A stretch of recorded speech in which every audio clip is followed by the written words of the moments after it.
Tahimik lang na kumakain si Nina de la Fuente sa sulok ng kanyang classroom habang hinihintay ang kanyang kaibigan na si Isabel. Hindi niya naman inaasahan na ang darating pala ay si Monica na palagi siyang inaapi. Walang habas nitong itinapon sa ulo ni Nina ang sardinas pababa sa luma nitong uniforme habang pang-asar na tumatawa. Bagamat sanay na si Nina na palaging tampulan ng pang-aapi, nang araw na yon ay hindi niya na napigilang hampasin ang desk at harapin si Monica. Tatapatin niya na ba ang babae tungkol sa kanyang tunay na pagkatao para tantanan na siya nito? Gayong ang totoo ay anak siya ng isang makapangyarihang bilyonaryo at nagkukunwari lamang mahirap para makahanap ng totoong kaibigan. Narito na naman pong muli ang inyong lingkod na si Mr. Hope na walang sawang maghahatid sa inyo ng inspirasyon at pag-asa mula sa ating mga kapanapanabik at pambihirang kwentong buhay. Masaganang kumakain ang pamilya de la Fuente sa living room ng kanilang magarbong mansyon. Naroon si Nina na nakikinig lamang sa pinag-uusapan ng kanyang stepmother na si Amanda, pati na rin ang ama niyang si Mr. Darius de la Fuente. Ibinibida na naman kasi ni Amanda ang kanilang anak ni Mr. Darius na kasalukuyang nasa ibang bansa. Sinasabi ko sa iyo, Darius, magandang desisyon na ipinadala natin ang anak natin sa US. Tingnan mo at umaani siya ng sunod-sunod na karangalan dahil sa angkin niyang talino. Hindi katulad ng anak mo sa una mong asawa. Puro sakit ng ulo ang ibinibigay sa iyo ni Nina. Sambit ni Amanda na para bang wala si Nina sa harapan nila. Wag mo nang intindihin si Nina, Amanda. Ang mahalaga naman ay masaya siya sa ginagawa niya sa buhay. Wala naman akong pakialam kung tulutan niya ako ng sakit ng ulo. Mas maigi na nga yun, kesa naman hindi ko siya maramdaman. Wika naman ni Mr. Darius saka sumulyap kay Nina. Hindi ka ba nangangamba na makaapekto to sa kumpanya mo, Darius? Ano na lang ang sasabihin ng mga investors kapag nalaman nilang may anak kang napakatigas ng ulo? Makapangyarihan naman ako, Amanda. Hindi naman nakakarating sa ibang tao ang pinaggagawa ni Nina. At isa pa, wala naman siyang masamang ginagawa. Kahit ang mga mabababa niyang marka sa eskwelahan ay wala lang sa akin. Hindi niya naman kailangan mag-aral ng mabuti. Dahil kahit bali-balik na rin ang mundo, magaling man siya o hindi, siya pa rin ang magiging tagapagmana ko. Napatayo naman si Nina sa pinahayag ng kanyang ama. Tapos na po akong kumain, Dad. Walang buhay na litanya ni Nina habang blangkong nakatingin sa kanyang ama. Ah, talaga ba?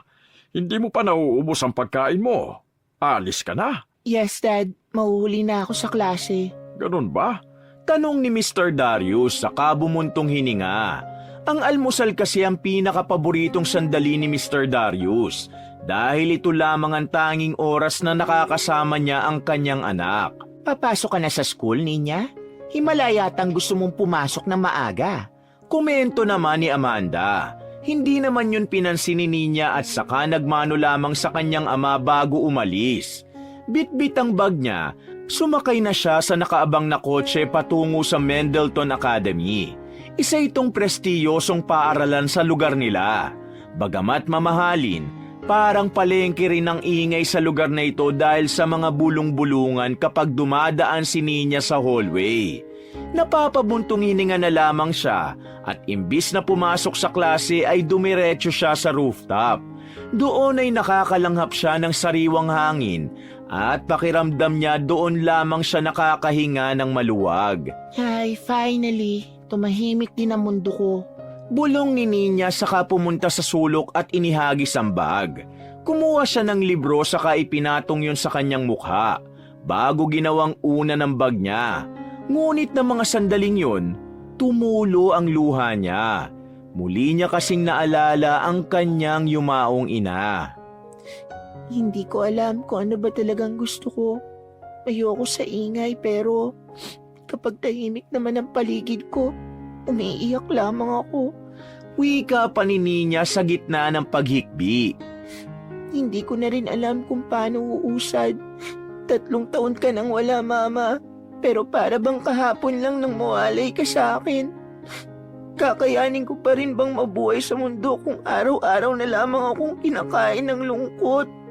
Nagpatuloy ang pag-iyak ni Nina sa may rooftop. Dahil mag-isa lang siya ron, nalalabas niya ang lahat ng nararamdaman niyang pilit niyang kinatago sa maraming tao. Kahit umiyak siya ng malakas ay pwede, dahil wala namang makakarinig sa kanya. Tinanggal niya ang libro sa kanyang mukha at tinanaw ang kalangitan para kausapin. Mama, naririnig mo ba ako? Lalaban pa ba ako? Tingin mo ba magiging masaya pa ako? Paano? Sunod-sunod na tanong ni Nina sa kanyang sarili. Ilang segundo pa siyang nakatitig sa kawalan nang biglang may dumapong paru-paro sa kanyang ilong. Napakurap pa siya ng maraming beses at sa gulat ay napatayo. Lumipad naman ito palayo sa kanya. Mama, ikaw ba yan? Binisita mo ba ako para bigyan ng sagot sa mga katanungan ko? Pagkausap pa ni Nina sa paru-paro na iniikutan siya na naging dahilan ng kanyang pagngiti habang umiiyak. Sinubukan niya itong kunin, ngunit patuloy itong lumipad palayo. Anong ibig mong sabihin? Gusto mo bang lumayo din ako? Sandali, binibigyan mo ba ako ng idea? Teka, baka nga tama ka. Kung pansamantala akong lalayo kina Dad, baka magbago ang buhay ko. Baka sumaya ako katulad ng dati, nung nandito ka. Bakit hindi ko kaya puntahan ang mga pinuntahan mo? Sinundan ni Nina ang paru-paro at hindi niya alintana na umaakyat na siya sa may malapad na semento para abutin ang paru-paro. Namataan naman siya ng ilang guro at mga estudyante mula sa baba. Dahil sa pagkataranta, nagsimulang magsigawan ang mga yun. Ang sunod niya na lamang nakita ay may humigit sa kanya pababa sa platform. Anong ginagawa niyo? Bitiwan niyo ako, isa! Ibaba niyo ako! Bakit ba kayo nandito? Umalis nga kayo! Yung paru-paro, kinukuha ko pa! Mama! Mama, halika rito! Malalakas na pagsigaw ni Nina habang pinipilit na manlaban sa mga estudyanteng binubuhat siya paalis sa rooftop at pababa sa hagdan. Napapailing na lamang ang mga guro habang bumubulong na parabang natuluyan ng nasira ang bait ni Nina. Saan niyo ba ako dadalhin? Bitiwan niyo nga ako! Bulyaw pa ni Nina at nang hindi pakinggan ay pinagkakagat niya ang mga lalaking bumubuhat sa kanya at pinagsusuntok. Natigilan naman siya nang ibaba na siya ng mga ito at napagtanto kung nasa ang lugar siya. Anong ginagawa ko rito sa principal's office? Bakit niyo ako dinala rito? Nasagot naman ang tanong ni Nina nang sagutin siya ng principal. Maupo raw muna siya dahil ipinatawag nito ang kanyang mga magulang. Ha? Anong magulang? Ipinatawag niyo si Mama? Alam niyo naman po na wala na si Mama. At si Dad imposibleng pupunta siya rito dahil abala siya sa kanyang kumpanya. Ano hubang kalokohan to? May nagawa na naman ba ako? Pabalang nasagot ni Nina na naputol naman nang may tumawag sa kanyang pangalan. Ninya, ano na naman ba tong ginawa mo? Sigaw ni Amanda. Ngunit nang makita ang ilang guro na nakapaligid sa opisina, biglang naging mahinhin. Mabilis na nilapitan si Nina para kumustahin. Gusto mo ba talagang masiraan ang ulo ang ama mo? Ano itong narinig ko na magpapakamatay ka?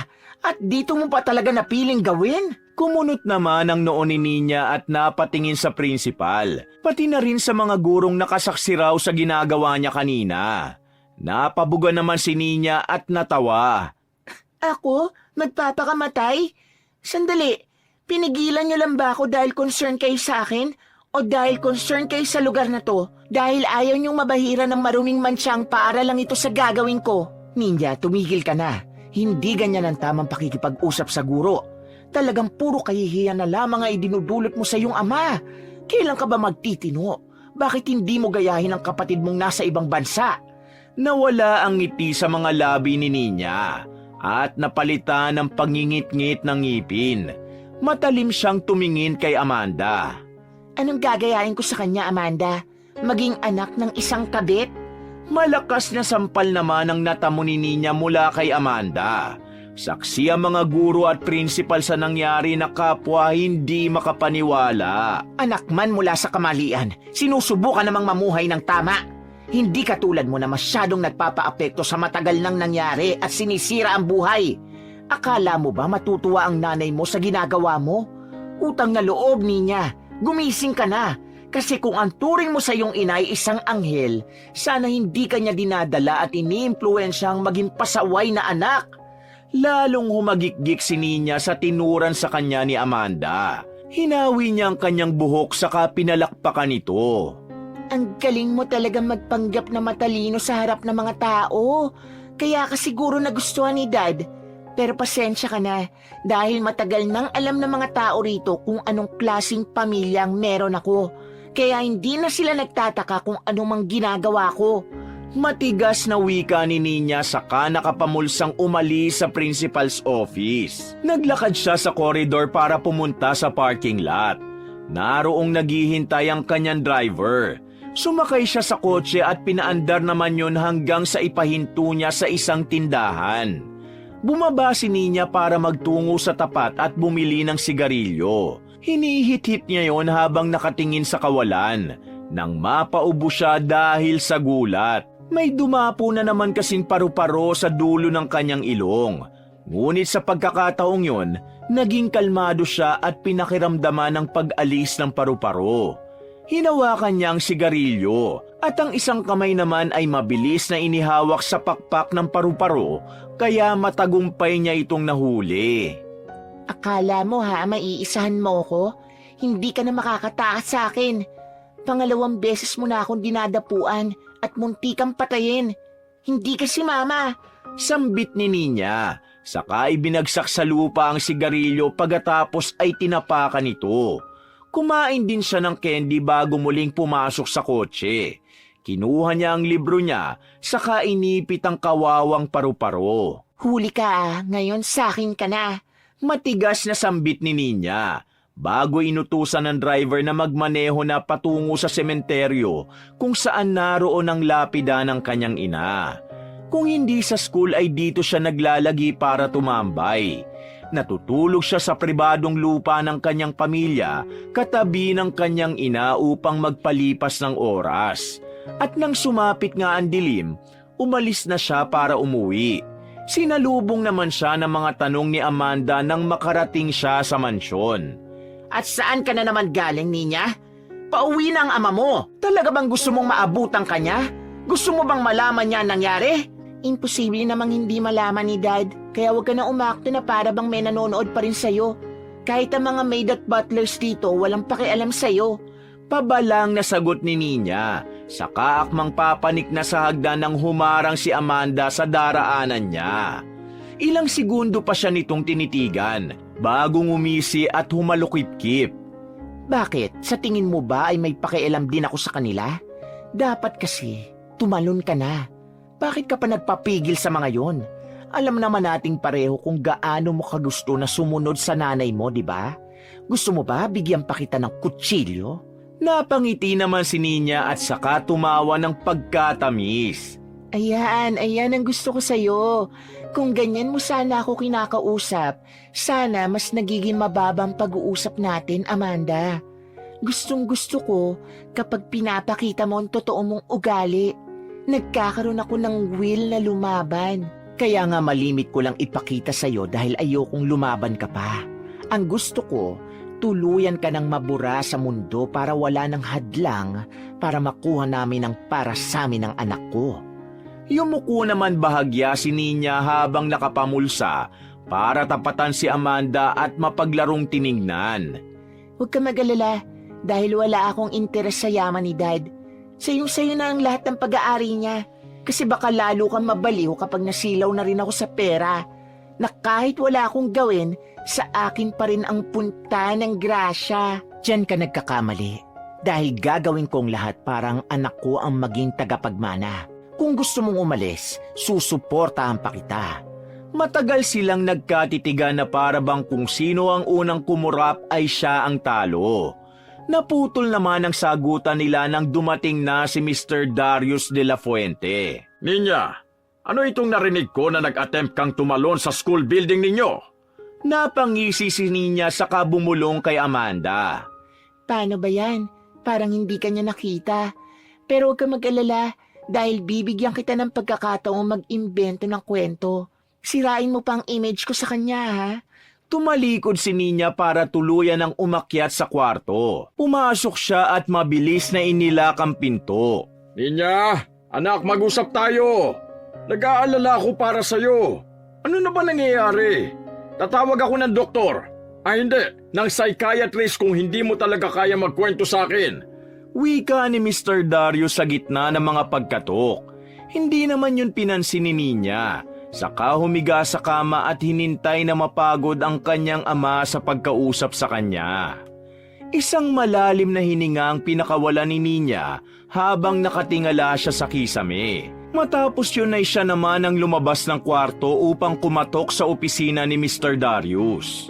Dad? Maikling pagtawag ni Ninya sa kanyang ama. Si Mr. Darius naman na panay ang paglakad pabalik-balik habang nakatanaw sa isang painting ay naantala. Mabilis itong pumunta sa pinto para pagbuksan ang anak. Ninya, sa wakas, lumabas ka na rin sa kwarto mo. May kailangan ka ba sa akin? Sabihin mo, ibibigay ko sa'yo. Sandali, maupo ka muna. Natutulirong wika ni Mr. Darius. Aalis ako. Litanya ni Ninya na nagpatigil kay Darius. Ni hindi na umupo si Ninya sa upuan at hinarap na lamang ang ama. Anong ibig mo sabihin, anak? May pupuntahan ka ba?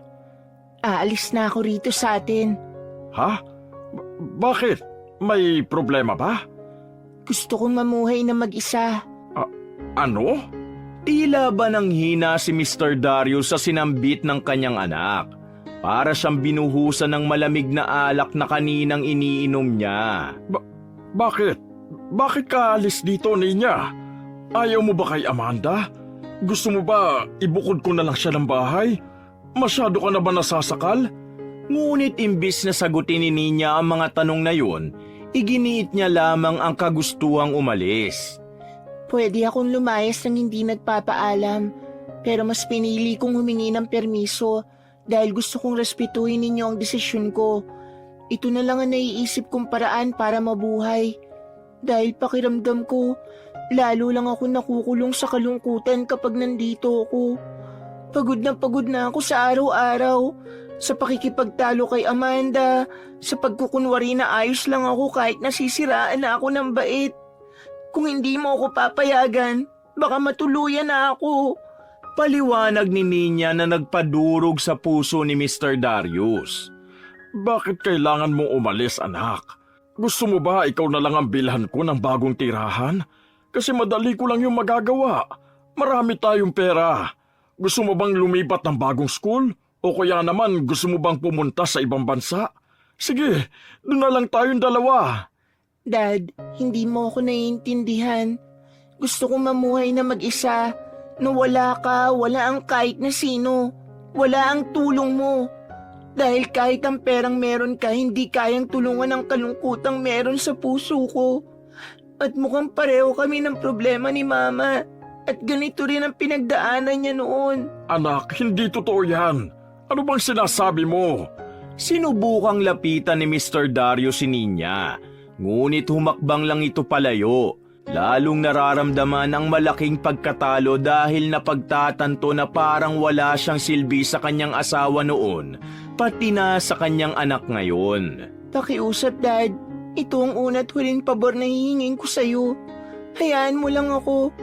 Nasa wastong gulang na naman ako eh. Kaya ko na ang sarili ko. Saad pa ni Ninya. Napahilamos na lamang si Mr. Darius ng kanyang mukha. Hindi niya alam na lalong magiging miserable ang kanyang buhay ngayong gabi. Ito ang pinakaayaw niyang desisyon. Magaling siyang negosyante kaya nga siya naging makapangyarihang bilyonaryo. Subalit sa mga oras na ito, lalo niyang napatunayan na walang silbi ang pera. Kung ganun, bukas ka na lang umalis. Hating gabi na. Ipapahatid kita sa driver mo kung saan mo gustong magtungo. Dad, pag-alma pa ni Ninya ngunit tinitigan lamang siya ng makahulugan ng kanyang ama. Naiintindihan ko ang gusto mo. At sana intindihin mo rin ako bilang ama mo. Hindi ko gustong mapahama ka. Bukas ka na umalis dahil baka magbago pa ang isip mo. Dad, hindi na magbabago ang isip ko. Ibigay mo na sa akin to, please. Then, gumawa tayo ng kasunduan. Sa oras na mapatunayan mong hindi ka okay saan ka man mapunta, babalik ka sa akin. Sa oras na marinig ko na nahihirapan ka, kukunin kita. Isang salita lang ang kailangan ko marinig sa iyo, Ninya. Tawagan mo lamang ako, gagawin ko ang lahat para sa iyo. Nilapitan ni Mr. Darius ang anak sa kaniyakap. Hinaplos pa nito ang buhok at likod ng dalaga. Kailangan natin itong malampasan. Hindi ka katulad ng mama mo, Ninya. Mas malakas ka sa inaakala mo. Ang mama mo, nagpadala sa lungkot at nang piliin niyang mabuhay, huli na ang lahat para sa kanya. Ayokong mangyari yun sa'yo kaya kumapit ka. Palagi lang nandito si Dad. Napapigit naman si Ninya at dinama mga sandaling kapiling ang kanyang ama. Dahil bukas, hindi niya na ito makakasama dahil pipiliin niya ng mabuhay ng panibago. Nang bumalik siya sa kwarto, tinignan niya ang kanyang bag at nakumbinsing alisin ang mga gamit na naroon. Nang sandaling yon, tila ba nabuhayan siya ng loob sa hindi malamang dahilan. Hindi ko kailangan ng mga damit na yon. Kung gusto ko lang mabuhay, dapat ang dalin ko lang ay yung mga kailangan ko. Wika ni Ninya saka pumunta sa closet at kumuha ng mga simpleng t-shirt. Nakita niya naman sa gilid na bahagi nito ang lumang mga damit ng kanyang ina, pati na rin ang itinabi niyang lumang uniforme nito nung high school. Napangiti siya. Sa St. Aurelius High, kung saan ka nag-aral, Ma. Doon ako mag-aaral. Gusto kong malaman kung naging masaya ka ba ron. Bigkas ni Ninya, saka lalong lumawak ang ngiti. Pakiramdam niya, nasa isa siyang misyon at nagkaroon ng daan ang buhay niya. Bumalik siya sa kama at inilagay roon ang ilang piraso ng damit. Kinuha niya rin ang isang rubber shoes at saka itinali sa strap. Napatingin naman siya sa mga gadgets niya. Hindi ko kayo kailangan. Kaya kong mabuhay nang wala kayo. Kahit walang MacBook, iPad, kahit na itong cellphone. Isinilid na lamang ni Ninya ang mga gadgets niya sa cabinet, saka nagpatuloy sa pag-iimpake. Nang matapos ay nakangiti siyang humiga sa kama. Ginawa niyang unan ang kanyang braso. Bakit pakiramdam ko, nagkaroon ako ng bagong pag-asa sa ginagawa ko? May mangyayari kayang maganda sa buhay ko sa oras na umalis ako rito? Yun ang baong tanong ni Ninya hanggang sa makatulog siya katabi ang mga gamit na dadalhin niya bukas. Maaga naman siyang nagising at nagulat si Amanda nang makita siyang nakangiti nang lumabas siya sa kwarto. Oh, mukhang tuloy-tuloy na ang pag-alis mo ah. Nakarating na pala sa'yo ang balita. Makakahinga ka na ng maluwag. Sagot naman ni Ninya na hindi maitatanggi ni Amanda na nagkakaroon na ng kulay ang mukha ng dalaga. Finally! Bakit kasi hindi mo pa ginawa noon? Di sana matagal na tayong hindi nagkakasalubong. For your information, ikaw ang sadyang pumunta rito sa kwarto ko kahit na pwede ka namang umiwas. Sinecheck ko lang kasi kung dapat na ba akong mag-celebrate kasi wala ka na. Tumigil na nga kayo dyan. Kung hindi ko kayo kilala, baka inisip ko nang mag-ina talaga kayong dalawa sa pagbabangayan. Komento naman ni Mr. Darius saka lumapit kay Ninya. Anak, talaga bang hindi ka na mapipigilan? Pangungumbinsi pa ni Mr. Darius sa kanyang anak. Buo na ang desisyon ko, Dad. At pakiramdam ko, kailangan ko talaga ito. Kung noon ko pa sana naisip to, baka masaya na ako. Napabuntong hininga naman si Mr. Darius at wala nang nagawa. Kumain ka muna bago ka umalis. Dad, huwag mo nang patagalin dahil aalis at aalis din naman ako. Last meal, nakasama ko. Pwede ba? Sinulya pa naman ni Ninya si Amanda. Oo na, hindi na ako sasabay. Utang na loob, sana kanina pa ako kumain. Gutom na ako. Tumawa naman si Ninya at sa pagkakataong yun, tuluyan ang nakumbinsi si Mr. Darius. Ngayon na lamang kasi niya narinig ulit na tumawa ang anak. Hinaplos niya ang magkabilang balikat ng dalaga. Sana maging maayos ka sa desisyon mo. Siguro nga, kailangan kitang palayain para mahanap mo ang sarili mo, anak. Basta, palagi mong tatandaan na narito lang ako. Kapag hindi mo na kaya, Bumalik ka sa akin. Dad, hindi na ako babalik. Huwag kang magsalita ng tapos, anak. Kakailanganin mo pa rin ako. Gagawin ko ang lahat, Dad, para hindi na kita kailanganin. Ang sama ng ugali mo. Sigurado ka bang hindi si Amanda ang mama mo? Hindi ko alam. Ikaw ang makakasiguro niyan, Dad. Biro pa ni Ninya. Pumunta na sila sa dining room at doon sabay na kumain. Nang matapos ay tuluyan ang nagpaalam si Ninya. Katulad ng gusto ng kanyang ama, sinamahan siya ng driver niya patungo sa isang bahay na ang ama niya rin ang naghanap. Para naman ako nagbabahay-bahayan nito. Ang sabi ko gusto ko mamuhay na mag-isa. Bakit niya ihahanda ang lahat para sa akin? Pati ang pag-transfer ko sa school nagawa niya na rin. Ni hindi ko nga sinasabi kung saan ko gustong pumasok. Paano niya nalaman? Nakita niya siguro yung uniform ni mama na dala ko. Ibang klase. Pagkausap ni Ninya sa kanyang sarili habang pumapasok sa apartment niya. Tinulungan naman siya ng driver na magdala ng mga gamit. Hinarap niya naman ito pagkatapos. Ikaw, dito na nagtatapos ang trabaho mo. Pwede ka nang bumalik sa mansyon. Ayokong malaman ng iba na mayaman ako. Gusto kong mamuhay ng simple. Makakaalis ka na. Utos ni Ninya. Nagbaw lang ang driver saka umalis. Ang bilis kausap. Sana ganun lahat ng tao. Komento ni Ninya. Saka nagpahinga sa loob ng kwarto niya. Kumalam naman ang sikmura at akmang pupunta sa kusina nang makitang wala siyang ref at wala ring pagkain doon. Natawa siya. Tama. Walang pagkain. Kailangan kong bumili mag-isa. Wala na nga pala maghahanda ng pagkain ko dahil mag-isa na lang ako. Tama. Gagamitin kong pagkakataon to para makapaglibot sa lugar na to. Maghahanap ako ng makakainan. Kinuha ni Ninya ang pitaka niya. Nakita niya namang naroon ang black card ng ama niya. Sandali, hindi ko maalalang nilagay ko to rito ah. Hindi kaya pumasok si Dad sa kwarto ko habang tulog ako? Naipon kong pera lang ang dala ko. Bakit magkakaroon ako ng ganito? Si Dad talaga? Muling pagkausap ni Ninya sa kanyang sarili. Lumabas na lamang siya at isinuot ang tsinelas bago naglakad-lakad. Ilang sandali pa ang lumipas nang makakita si Ninya ng karinderya. Noong unay nag-aalangan pa siyang kumain doon. Ngunit hindi niya nakinaya dahil namimilipit na siya sa gutom. Yun ang unang beses niyang kumain sa ganong klase ng lugar at hindi naman siya nang hinayang dahil napakasarap ng nabili niyang mga putahe. Grabe, hindi ko inakalang may murang pagkain sa ganitong lugar. Niwala pa sa 100 ang nagastos ko. Sobrang sarap pa. Pwede akong kumain dito palagi. Wika ni Ninya habang umiinom ng tubig at hinihimas-himas ang tiyan.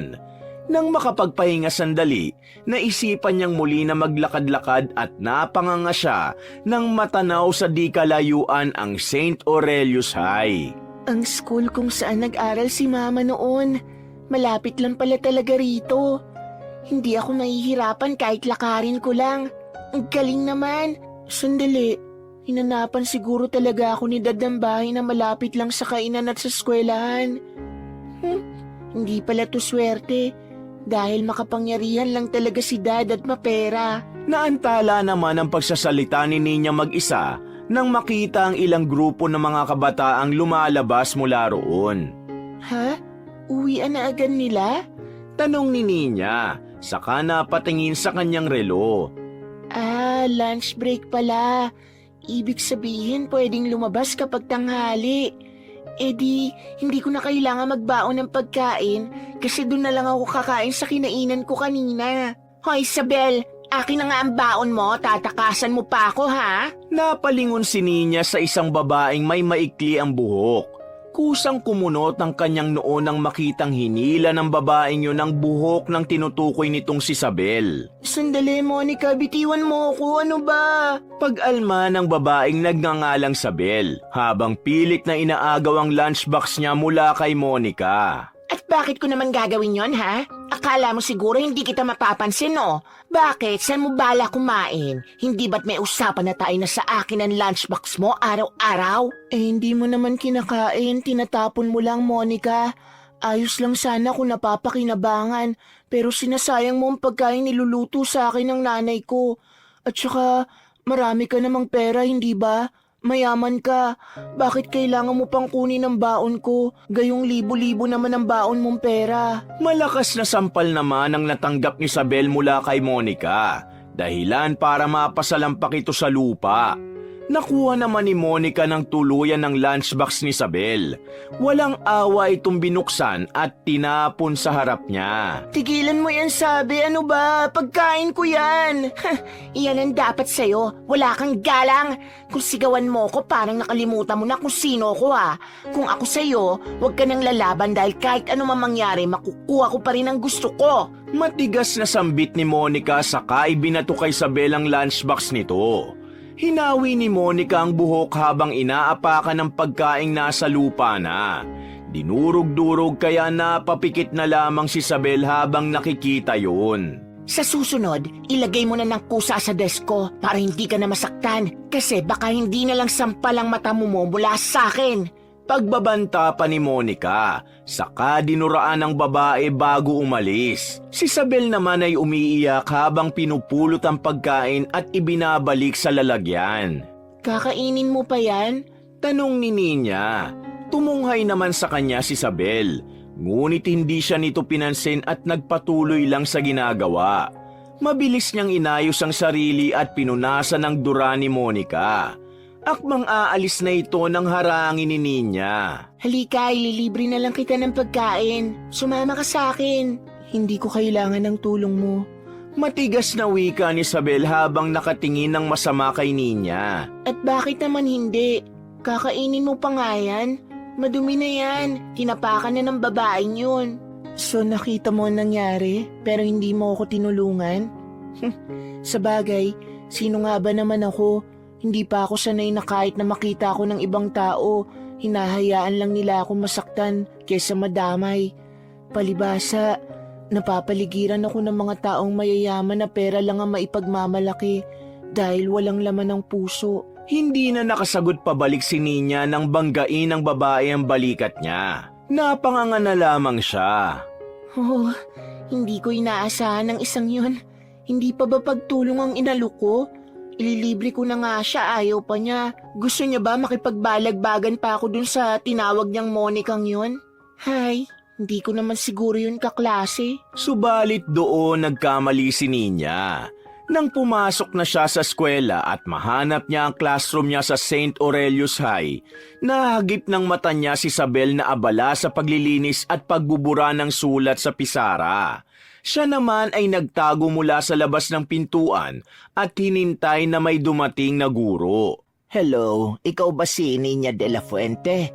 Yung bagong transferee na in-endorse sa akin ni Dean? Ako si Teacher Lisa, homeroom advisor nyo sa klaseng ito. Sandali, pamilyar ang apelyido mo. Kaano-ano mo si Mr. Darius de la Fuente, yung sikat na businessman?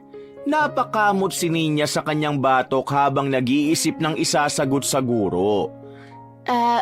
Wala po. Hindi ko po siya kilala. Ganon ba? Sa bagay, marami namang kapilyido mo. Baka nagkataon lang. O sige, halika na sa loob. Ipakikilala kita sa mga magiging kaklase mo ngayon. Nakayuko si Nina nang sumunod kay Teacher Lisa. Nangangamba kasi siya na makatagpo ng tingin si Isabel na naroon sa isang sulok. Ngunit nagngingit-ngit ang mga ngipin ni Nina na ang babaeng nagngangalang Monica ay naroon din. Nakaupo sa unahan. Nakangiti pa ito na parang isang mabuting tao. Hello class, good morning. I-welcome ninyo ang bago ninyong magiging kaklase, si Nina de la Fuente. Maging mabait kayo sa kanya, ha? Bili ni Teacher Lisa, saka pinaupo si Nina sa bakanting upuan na kung sineswerte nga naman ay sa tabi pa ni Isabel. Masama itong nakatingin sa kanya at napangiwi na lamang si Nina habang bumabati. Mukhang meant to be tayong magkita. Komento ni Nina, ngunit inirapan lang siya ni Isabel. Napailing na lang si Nina at piniling makinig na lamang sa tinuturo ni Teacher Lisa. Nang sumapit naman ang tanghalian, Lumabas si Nina para pumunta roon sa karinderyang minsan niyang nakainan. Ngunit hindi pa man siya nakakalayo nang madaanan niya ang CR ng mga babae kung saan naroon na naman si Monica na hila-hila ang buhok ni Isabel. Napabuntong hininga si Nina nang mapansing kahit nga may nakakakitang ibang estudyante ay nagpapatay mali siya lamang ang mga ito. Hoy, Monica! Sigaw ni Nina na siyang ikinagulat ng lahat. Anong sabi mo? Tinawag mo ba ang pangalan ko na may kasamang hoy? Humigpit ang kapit ni Monica sa buhok ni Isabel kaya napangiwi lalo ang kawawang babae. Oo, hindi ka naman siguro bingi para ulitin ko pa.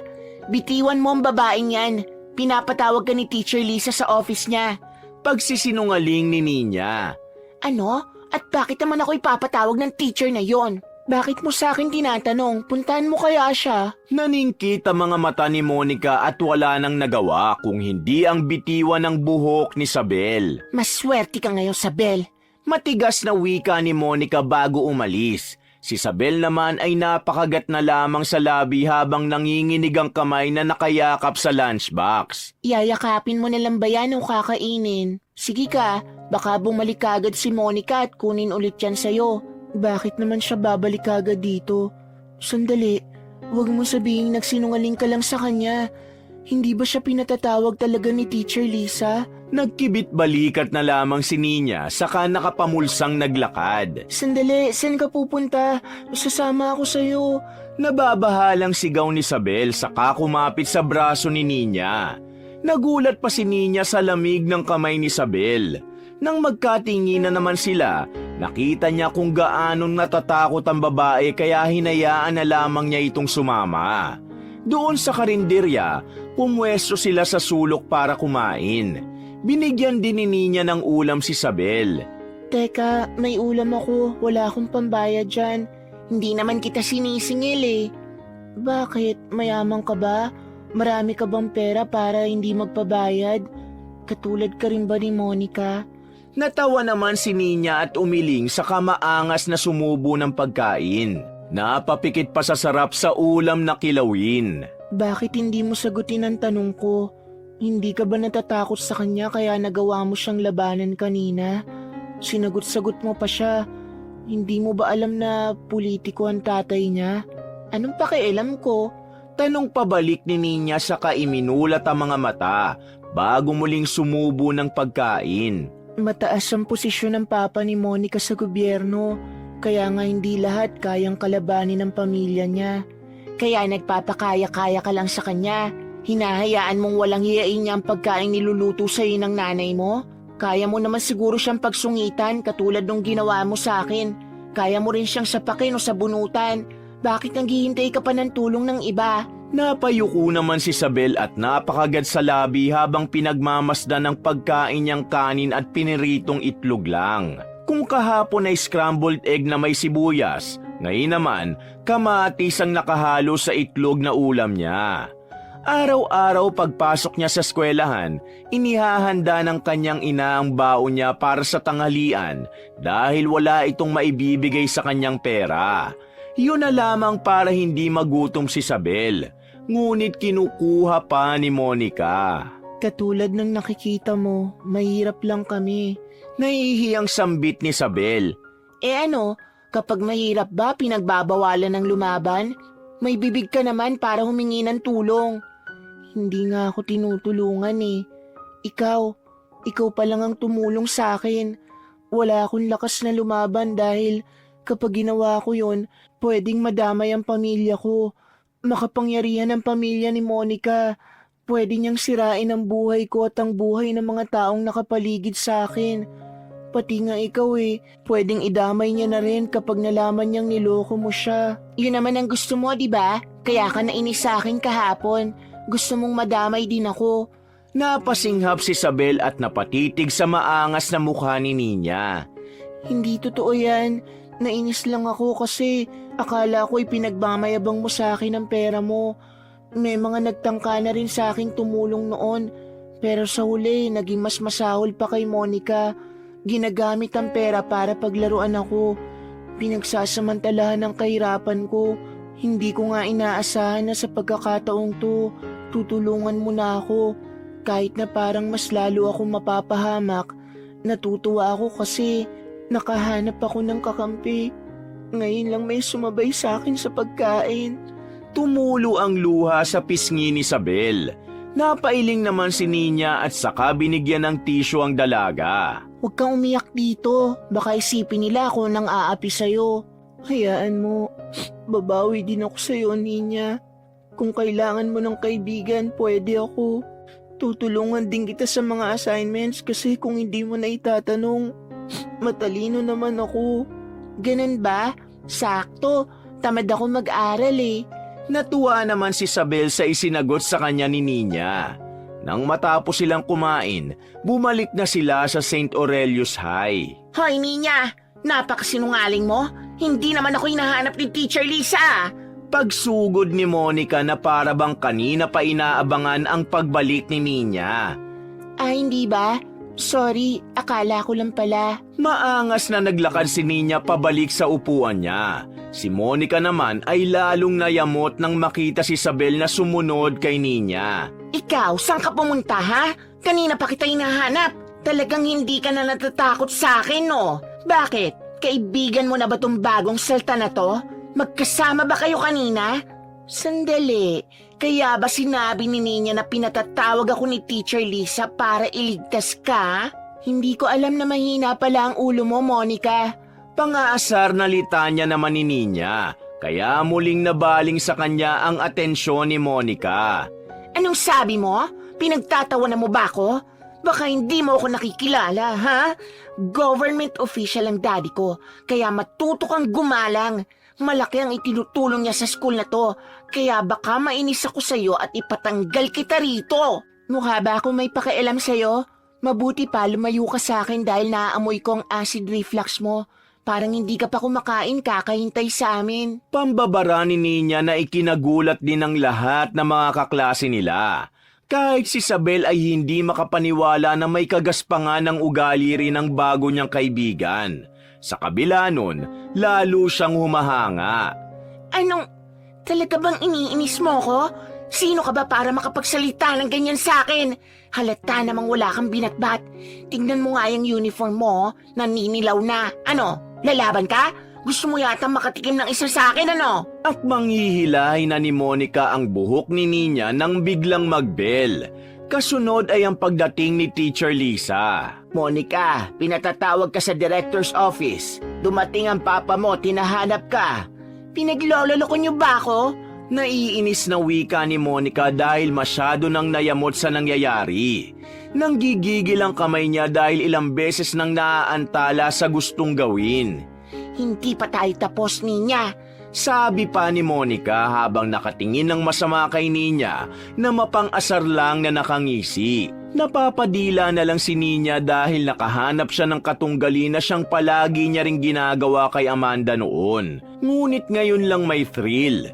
Nararamdaman niyang parang buhay siya sa lahat ng nangyayari sa paligid niya. Nagsimula naman ang klase at nakadungaw lang sa bintana si Nina. Pinagmamasda ng sasakyang nakaparada sa may field na naghihintay para sa politikong ama ni Monica. Anong tinitingnan mo, Ninya? Bulong ni Isabel. Yung mamahaling sasakyan na nasa labas. Yung kotse ng daddy ni Monica. Naku, paiba-iba nga sila ng sasakyan kada bibisita rito. Hindi na rin nakakapagtaka na malaki ang donation nila sa school natin. Yun nga nakakapagtaka eh. Saan siya kumukuha ng pera? Ano, sa bulsa niya? Nagkibit balikat naman si Isabel. Hindi ko alam. Ang alam ko lang, ayoko sa kanila. Ang mga katulad nila mayayaman, wala naman talagang pakialam sa mahihirap. Kunwari pa na tumutulong para itago ang masasama nilang ginagawa. Siguro para magpabango dahil siraulo ang anak niya. Natamaan naman doon si Nina. Noong nasa Mendleton High kasi siya, isa siya sa mga estudyanteng nagpapasakit ng ulo ng mga guro. Dahil nga mayaman ang pamilya niya, nagagawa niya ang lahat.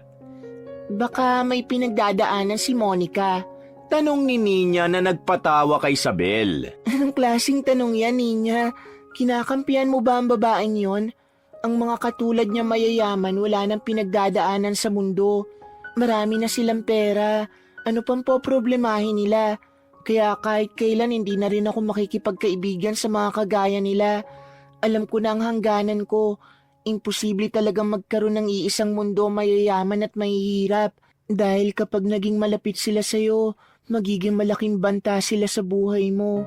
Hindi naman nakasagot si Nina. Nang mga sandaling yon, naisip niyang mas makabubuting ilihim niya ang kanyang pagkatao. Yun din naman ang balak niya sa simula pa lang, ang mamuhay ng simple. Hindi dala ang apelyido ng kanyang ama kahit ang mga pera nito. Hindi niya rin gustong maging katulad na naman dati ang buhay niya. Ngayon pang natututunan niya ng ngumiti kasama si Isabel. Kaya napakahirap para sa amin na kalabanin si Monica. Tinatanggap ko na lang ang mga ginagawa niya. Bulong pa ni Isabel. Kung kanina ay nag-aapoy ito sa galit habang nagsasalita, ngayon naman ay parang muling nawala ng pag-asa. Napabuntong hininga naman si Nina at nagpatuloy sa pakikipag-usap sa kaibigan sa kabila ng pagtuturo ng guro sa unahan. Kaya ba mahirap din magsumbong sa mga guro kasi nagiging bias sila? Kay Teacher Lisa ba, nasubukan mo na magsabi tungkol sa ginagawa sa ni Monica? Tumango si Isabel. Hindi siya naniniwala kahit na pinapakita ko na ang mga pasa at sugat na gawa sa akin ni Monica. Kung ganon hindi pala natin siya kakampi. Akala ko pa naman mabait siya dahil sa itsura niya. Pero huwag kang mag-alala, sagot kita. Sabihan mo ko kapag inaway ka ulit ni Monica. Ako nang bahala sa kanya. Okay lang ba na gawin ko yun? Mapapahama ka dahil sa akin. Tingnan mo kanina, ikaw na ang pinagbubuntunan niya. Ngumiti naman si Nina at hinaplos ang buhok ni Isabel. Mayroong parte sa kanyang puso na gustong protektahan ang dalaga. Dagdag pa na ito ang unang kaibigan niya at ayaw niyang mawala ito sa kanya. Well, kung may kakayahan akong tulungan ng ibang tao, bakit hindi ko gagawin, di ba? Naalala ni Nina ang kanyang ina kaya muling napabaling ang kanyang tingin sa labas, doon sa kabilang building. Nanubig ang mga mata niya. Baka matulungan ko rin ang sarili ko. Dagdag pa ni Nina sa kangumiti. Ikaw rin, Nina. Kapag may problema ka, magsabi ka rin sa akin. Tutulungan kita sa abot ng makakaya ko. Hindi ako yung tipo ng tao na humihingi ng tulong eh. Pero salamat, na-appreciate ko. Bakit naman? Kahit isang beses ba hindi mo kinailangan ng ibang tao? Anong klaseng tao ka ba? Sabi nga nila walang tao na kayang mabuhay na mag-isa. Wala ka bang kaibigan noon? Umiling naman si Nina. Wala. Nanay, wala ka bang nanay at tatay? Wala. Ha? Posible ba yun? Ano, bigla ka na lang lumitaw sa mundo? Saan nanggaling ang pera mo na binili mo ng pagkain ko kanina? Nagtatrabaho ka na? Natawa naman si Nina sa kabumulong. Hindi. Kung ganun ano ka, nakita ko kanina ang wallet mo nung magbabayad ka ng pagkain natin. Ang daming laman. Magnanakaw ka ba? Lalong hindi, no? Ano ko, tatay ni Monica? Napalakas naman ang tawanan ni Isabel at Nina, kaya nasaway sila ni Teacher Lisa. Humahagikik naman sila habang ipinagpapatuloy ang pang-uokray kay Monica. Akala mo naman maganda. Mas maganda pa ako sa kanya eh. Siguro inggit siya sa akin kaya niya ako inaaway. Bulong ni Isabel. Baka nga, maganda lang siya kasi may pera siya. Alam niya kayang kurakot ang tatay niya. Ibig ko sabihin, wala naman tayong ebidensya. Pero tama ka naman sa sinabi mo kanina. Paanong marami siyang nadodonate dito, di ba? Saka kung nagdodonate siya sa school, saan pa siya kumukuha ng pambili ng sasakyan? Madalas pang umaabsent si Monica sa school kasi pumupunta sila sa ibang bansa. Alam na alam ko kasi tuwang-tuwa ako ng mga panahong yon dahil walang umaaway sa akin. Well, obvious naman. Kaya wala silang maipagmamalaki kasi kaba ng bayan ang ginagamit nila sa mga luho nila. Matigas na wika ni Nina. Panatag naman siya na malinis ang kayamanang dumadaloy sa pamilya nila. Hindi pumapasok sa politiko ang dad niya at tanging kumpanya lang ang nilalaro dahil alam nilang marumi ang politiko. Nasasaksihan din naman yon ni Nina mula nung bata pa siya dahil may mga investors na bumibisita sa bahay nila na mula sa politika. Kaya naman may alam din siya tungkol sa kalakaran ng mga ito. Paano kaya sila nakakatulog sa gabi? Tanong ni Isabel na kibit-balikat lang ang isinagot ni Nina. Nang matapos naman ang klase, tinawag ni Teacher Lisa ang pangalan ni Nina kaya naman naiwan siyang mag-isa sa classroom. Samantalang si Isabel nauna nang umuwi. May kailangan po ba kayo sa akin? Magalang na tanong niya kay Teacher Lisa. Wala naman. May gusto lang sana akong itanong. Ano po yun? Gusto lang kitang kumustahin bilang bagong transferee sa klase ko. Okay ka naman ba? May umaaway ba sa'yo? Ha? Bakit yun po ako tinatanong ng ganyan? Gusto ko lang malaman. May inaaway ka ba? Natawa naman si Nina dahil parang may nakumpirma. Mukhang nabasa niyo na po ang records ko sa dati kong school Teacher Lisa, wala naman po kayong dapat ipag-alala dahil wala naman po akong sinasaktan ng pisikal. Unless sila po ang unang manakit sa akin. Hindi naman yun ang ikinababahala ko. Naalala ko kasi ang kaibigan ko noon. Kamukhang-kamukha mo siya. Napakunot ang noon ni Nina. Ha? Sino po? Ang nanay mo. Nanigas ang katawan ni Nina sa nalaman niya. Parang may nagtutulak sa kanyang mga luha na bumagsak. Kilala mo po si Mama? Kaibigan mo po siya noon? Napansin ni Nina ang ilang mga larawan sa desk ni Teacher Lisa. Ngayon niya lamang ito napansin at nakita niyang naroon ang picture ng kanyang ina. Napakagat siya sa labi. Oo, nung mga high school kami. Pero hindi rin ako naging mabuting kaibigan sa kanya dahil akala ko malaki ang pagkakaiba namin. Kaya hindi niya na rin siguro ako nabanggit sa'yo. Nagkaroon na rin naman siya ng bagong kaibigan kaya naging masaya ako para sa kanya. Ang kaso lang, narinig ko ang nangyari sa kanya. Kaya labis ang naging pagsisisi ko at hindi ko alam kung anong mararamdaman kung narito ka. Bumabalik sa akin ang lahat at sa pagkakataong ito, nais kong itama ang lahat. Kung may nananakit man sa'yo, kung may gusto ka mang gantihan, sabihin mo sa akin. Malaya mong idulog sa akin ang lahat. Alam kong kahit meron kayo ng lahat ng bagay sa mundo, may mga problema pa rin kayong pinagdaraanan. Napangisi naman si Nina. Bakit ako lang? Bakit nung nagsusumbong sa'yo si Isabel, hindi mo siya pinakikinggan? Talaga bang gusto mo pong itama ang lahat? O gusto mo lang ng pabor mula sa pamilya ko? Kasi kung alam mo po ang tungkol kay Mama, alam mo na rin ang tungkol kay Dad. Bakit hindi mo po simulan kay Isabel ang sinasabi mo? Dahil mas nangangailangan po siya ng tulong kaysa sa akin. Natigilan naman si Teacher Lisa sa itinugon sa kanya ni Nina. Nag-aapoy kasi ang mga mata ni Nina dahil mas lalo niyang naiintindihan ang ipinupunto sa kanya ni Isabel. Mahirap ngang humiling ng pagkakapantay-pantay kung palagi namang pinapaboran ang mga taong mas kapaki-pakinabang. Padabog na umalis si Nina sa school building. Hindi niya naman nagustuhan ang nakita niya sa field dahil hinihigit ng ilang mga lalaking nakasuot si Isabel na mukhang ipinag-utos ni Monica. Ano na? 3 kayo dyan pero hindi nyo may sakay sa kotse? Napakabagal nyo! Mga wala kayong silbi! Sigaw ni Monica sa kamuling lumabas sa backseat para hablutin ang buhok ni Isabel. Ngunit naunahan na ni Nina.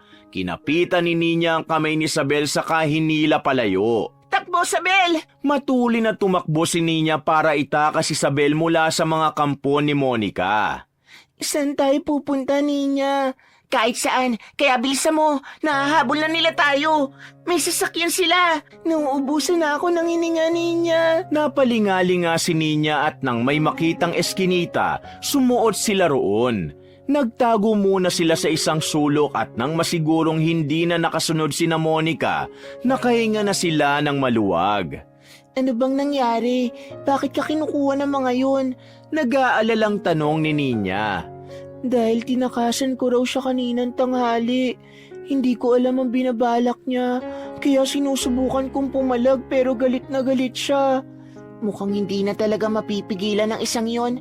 Mainit talaga ang mata sa'yo ni Monica. Sinabi mo pa, natatakot ako na baka mahanap nila kung saan ako nakatira at saktan nila si nanay. Napabuntong hininga naman si Ninya. Muli niyang kinapitan ng kamay ni Isabel at hinila patungo sa isang pwesto kung saan tanaw ang dagat. Hindi niya inakalang ang layo pala ng tinakbo nila kanina para makarating sa ganung lugar. At pakiramdam niya, minsan na rin itong napuntahan ng kanyang ina. Sa tingin mo ba, may pag-asa pa akong makatakas sa sitwasyong ito, Ninya? Ang totoo, wala naman talaga akong ginagawa sa kanya. Nakita niya lang na mahina ako. Isang mahirap, kaya akong pinagdidiskitahan niya. Sawang-sawa na ako, Ninya. Pagod na palaging tumatakbo at tumatakas. Kung wala lang akong maiiwan, baka dati pa ako sumuko. Isabel, wag mong sabihin yan. Laging may pag-asa. Humimok muli sa puso ni Ninya ang nakaraan niya. Ang 3 taon ng pagiging matigas ang ulo at walang pakialam sa mga tao, ngayon ay lumalambot ang puso para sa kaibigan. Pakiramdam niya, problema niya rin ang pinagdaraanan ni Isabel at ayaw niya itong iwan. Nakikita niya ang sarili niya rito. Pero wala akong makita, Ninya. Araw-araw na lang palagi niya akong inaapi. Hanggang kailan pa ba ako dapat makaranas ng ganito? Dapat ba lumipat ako ng eskwelahan o ng tirahan? Paano kung mahanap niya rin ako? O kaya naman, paano kung iba naman ang saktan niya na lalong mas mahina sa akin? Tuluyan ang tumulo ang luha sa pisngi ni Isabel. Nakakuyom ang mga kamay ng dalaga habang nakayuko siya at patuloy na umiiyak. Bakit ba kasi ako? Hindi yan ang tanong, Isabel, kundi bakit niya ba kasi patuloy itong ginagawa? Siyang may problema, hindi ikaw. At kahit ako, hindi ko rin maintindihan kung kulang ba siya sa aruga o sa pansin para manghamak ng mga taong mahihina. Noon pa kung ano-ano nang ginagawa niya sa akin. Wala akong magawa. Kahit lumaban ako, lalo lang ako nasasaktan. Bakit ba walang pakialam sa akin ng ibang mga tao? Hindi ba ako importante? Dahil ba mahirap lang ako kaya wala akong halaga? Hindi yan totoo. Nakikita mo nga nandito ako, di ba? Kailan lang ba tayo nagkakilala? Pero ang laki na ng pakialam ko sa'yo. Ililigtas ba kita kung hindi ka importante sa akin? Kung alam mo lang, ikaw lang ang naging malapit sa akin ng ganito. Wala akong pinapapasok sa buhay ko na kahit na sinong tao. Pinunasan ni Ninya ang mga luha ni Isabel. Saka nagpatuloy na pag-aangin ang loob ng kaibigan at ibsa ng takot na nararamdaman. Hayaan mo, may araw din siya. Paano mo nasasabi yan? Sa bagay, kayang-kaya mong lumaban. Hindi ka natatakot kasi sabi mo, wala kang nanay at tatay. Patay na kasi ang nanay ko. Sagot ni Ninya na nagpatigil kay Isabel. Ang tatay ko naman, ayun, nag-asawa ng bago. Ewan, hindi ko alam. Wala akong pakialam. Hindi ako sigurado kung kabit ba. Basta naririnig ko na may anak daw sila na nasa ibang bansa. Pinagkukumpara kami palagi. Hindi naman ako interesado. Ha? Ibig sabihin may pamilya ka nga. Mayaman ang pamilya mo. Sinubukang iwasan ni Ninya ang pakiwari na yun ni Isabel. Si Mama, sa St. Aurelio siya nag-aaral dati. Itong uniform na suot ko, sa kanya to. Kaya medyo napaglipasan na ng panahon. Sinusubukan kong puntahan ng lugar kung saan siya naging masaya. Kasi gusto ko rin maging masaya. Nung mga nakaraang taon kasi, napakawalang kwenta kong tao. Anong ibig mong sabihin? Ang hirap ipaliwanag eh. Hindi naman ako pala kwentong tao. Pansin ko nga. Pero ngayon, nagkwento ka. Wala. Gusto lang kitang patahanin. Hindi rin kasi ako sanay na may umiiyak na tao sa harapan ko. Ang weird ko ba? Umilig naman si Isabel. Hindi naman. Naiintindihan kita. Pasensya ka na kung iyakin ako ah. Nadadamay ka sa mga kadramahan ko. Okay lang, gusto nga kitang tulungan eh. Kung may magagawa lang sana ako para matigil na ang pang-aapi sa'yo ni Monica. Naging malalim ang iniisip ni Nina hanggang sa maghiwalay na sila ni Isabel para umuwi. Katulad ng malalim nilang pag-uusap kanina, nakita niya kung gaano kalaki rin ang pagkakaiba ng mga buhay nila. Habang binabaybay niya ang madilim na daan pa uwi, hindi niya mapigilang kausapin ang sarili. Hindi talaga masasabi sa estado ng buhay kung maayos ba na nabubuhay. May mga mahihirap na masaya, may mga mahihirap na hikahos. May mayayaman na masasaya, tapos may mga mayayaman naman na malaki ang problema. At ang mga taong katulad ko, wala rin sa pagpipilian. Kasi mayaman nga ako, ang pamilya ko, pero hindi ako totoong masaya. Pero hindi ko rin naman yun pinoproblema. Para lang akong nabubuhay na parang patay, kung saan lang dali ng hangin.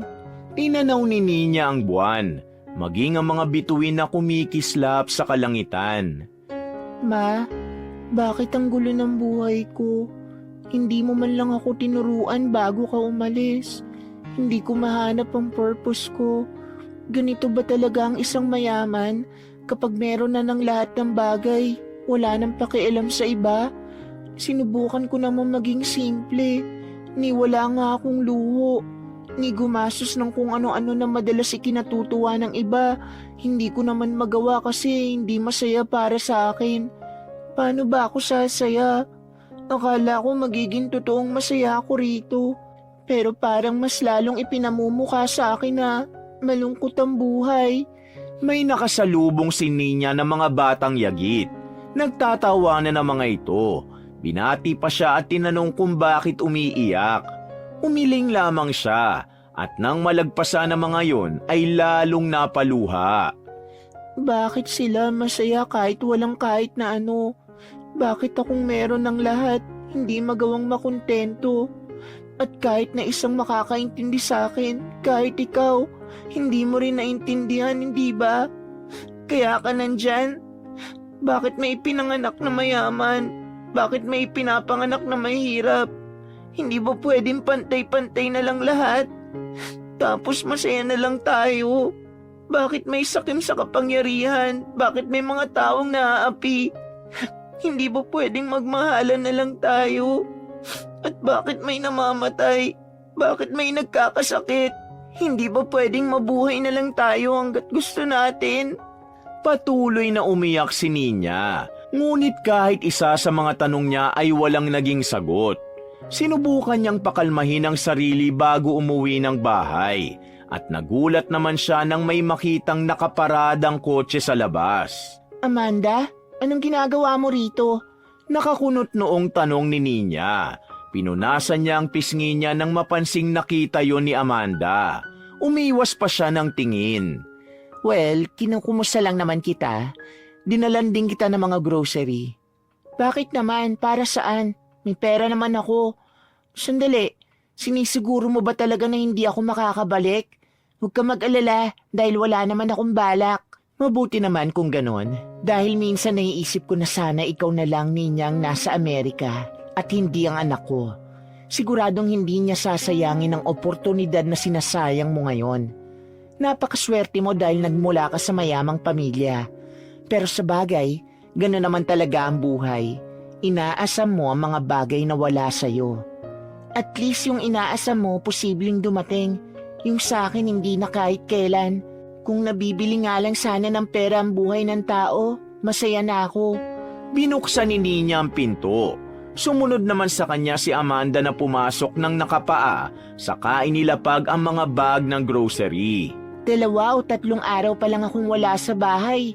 Na-miss mo na agad ako? Sambit ni Nina. Gusto ko lang naman malaman kung buhay ka pa.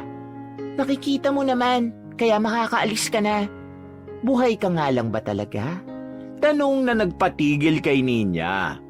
O para kang isang latang walang laman? Umupo si Amanda sa lapag, samantalang si Nina naman ay nilingon ng babae sa seryosong mukha. Tila nag-iba ang timpla nito. Anong pakialam mo? Bakit ba binibisita mo ako ngayon? Hindi ka pa ba masaya na masosolo mo na si Dad? Pwedeng-pwede mo nang gawin ang lahat ng gusto mo. Binibigyan na nga kita ng pagkakataong bilugin ng utak niya para ang anak mo maging tagapagmana. Bakit ka pa nagsasayang ng oras na pumunta rito? Sinabi ko naman sa'yo, gusto kong malaman kung buhay ka pa. Dahil hanggat buhay ka, hindi magiging tagapagmana ang anak ko. So gusto mo ako magpakamatay? Katulad ni Mama? Gusto mo ako mamatay? Sigaw ni Nina. Hindi makapaniwala si Amanda na makikita sa ganong kalagayan ng anak ni Mr. Darius. Para itong halimaw na may madilim na mundo. Oo, gusto kitang mamatay, Nina. Gusto kong mamatay ang ikaw na kinainan ng lungkot dahil sa pagkawala ng iyong ina. Gusto kong bumalik ang masiglang bata na bumabati sa akin noon kapag nakikita ako. Napabuga naman si Nina. Huwag ka na mangarap dahil hindi na yun mangyayari, Amanda. Akala ko noon kaibigan ka ni Mama. Akala ko noon sekretary ka lang ni Dad. Pero anong ginawa mo? Inahas mo si Dad kay Mama. Siguro yan ang dahilan kung bakit naisipan niyang tapusin ang buhay niya. Hindi yan totoo. Mag-ingat ka sa mga sinasabi mo dahil hindi mo alam ang totoong nangyari. Bakit? Ano ba ang totoong nangyari? Ikaw ang nakakita kay Mama. Siguro tinulak mo siya. Siguro ikaw ang demonyong nag-udyok sa kanya na tumalon. At marahil ikaw ang dahilan kung bakit ako nagkakaganito. Dahil sa tuwing nakikita kita, naaalala ko ang kamatayan ni Mama. Hindi ko magawang makalimutan kasi nasa harap ko mismo ang bangungot na nagkukunwaring tao. Malakas na sampal ang natanggap ni Nina mula kay Amanda. Hindi porke hinahayaan kitang sagot-sagutin ako. Pwede mo na akong bastusin, Nina. Sinasabayan kita sa mga gusto mo dahil akala ko mas makabubuti ito kaysa wala akong marinig sa'yo. Kahit napagbantaan mo rin ako, ayos lang. Dahil iniisip ko ang kapakanan mo. Nag-aalala ko dahil mas mahina ka sa akin. Kahit itanggi mo, alam ko ang tumatakbo sa isip mo. Alam ko dahil nakita ng mga mata ko kung paano nilamon ng lungkot ang nanay mo. Kahit na gaano karaming pera, hindi nagamot ang utak niyang unti-unting nasisira dahil sa'yo. Nagsalubong ang mga kilay ni Nina at lalong mas naguluhan sa sinambit ni Amanda. Hindi mo alam, di ba? Gusto mong malaman? Ikaw ang dahilan. May postnatal depression ang nanay mo nang maipanganak ka. At kakaiba dahil tumagal ng taon kahit na malaki ka na. At naiintindihan ko rin dahil maraming nawala sa kanya. Ang career niya, ang katawan niya, ang ganda niya, lahat. Hindi siya nakarecover. Kahit anong gawin ng dad mo, walang doktor na nakatulong sa kanya. Hindi totoo yan! Sambit ni Nina habang umiiling. Nagsisinungaling ka! Palibasa, gusto mo talagang masiraan ako ng bait. Paanong naging ako ang dahilan? Napaka-imposible. Mahal ako ni Mama. Mahal na mahal. At walang araw na hindi niya yung pinakita sa akin. Niloloko mo lang ako. Gumagawa ka ng paraan para hindi na ako tuluyang bumalik sa bahay at mabaliw na rito. Gusto mo akong mamatay. Napasabunod si Nina sa kanyang sarili. Nangihina ang kanyang mga tuhod at napasalampak na nga sa sahig. Binabaliw mo lang ako, Amanda. Hindi totoo yan. Umalis ka na rito. Hindi kita kailangan. Hindi ko kayo kailangan. Kaya ko ang sarili ko. Sandali, ito. Ibalik mo kay Dad tong black card niya. At sabihin mo sa kanya na hindi na ako babalik. Huwag mo na rin akong pupuntahan dito. Kakalimutan ko na kayo. Ninya, umalis ka na! Malalim ang paghinga ni Nina habang nakatingin ng masama kay Amanda. Nag-igting naman ang panga ni Amanda at napaluhasan na saksihan.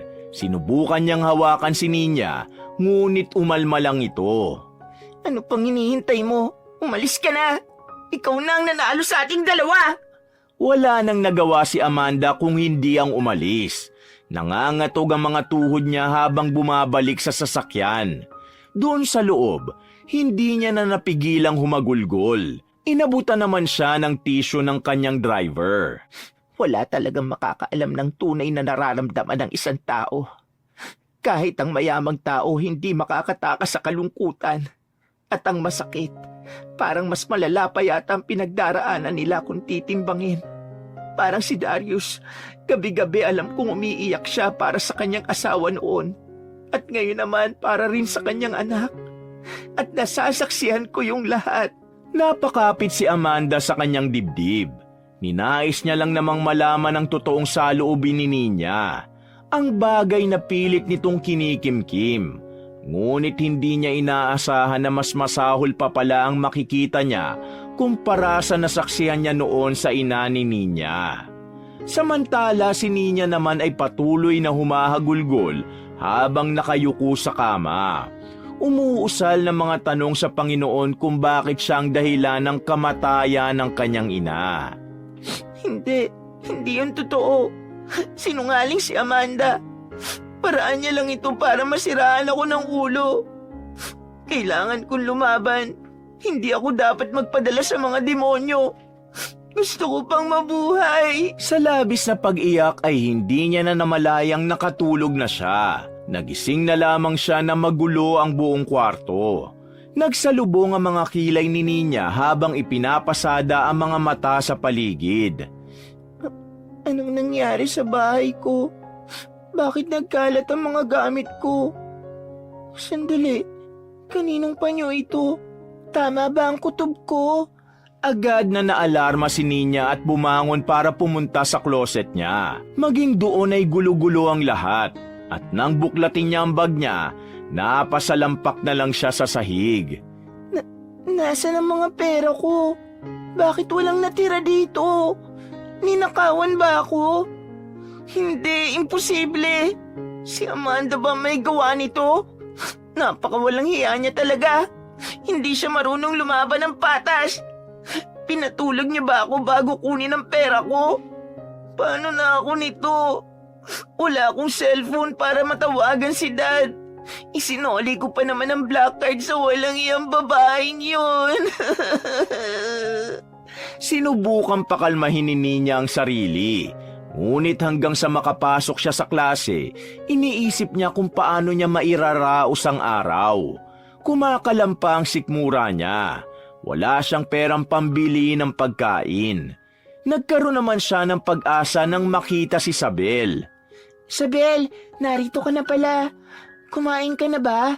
Tanong ni Ninya, ngunit hindi siya pinansin ng dalaga. Sinubukan niya pa itong tawaging muli, subalit tila ba wala itong naririnig. Naglalakad ito papalapit kay Monica na masiglang tumatawa, habang si Sabel ay inaabutan ng pagkain si Monica at minamasahi pa. Sabel, anong ibig sabihin nito? Hindi ko alam na may hina pala ang ulo mo, Ninya. Pang-asar na sabat naman ni Monica habang nakangisi. Hindi pa ba obvious? Kinalimutan ka na niya at ako na ang kaibigan niya. Sa akin na siya palaging sasama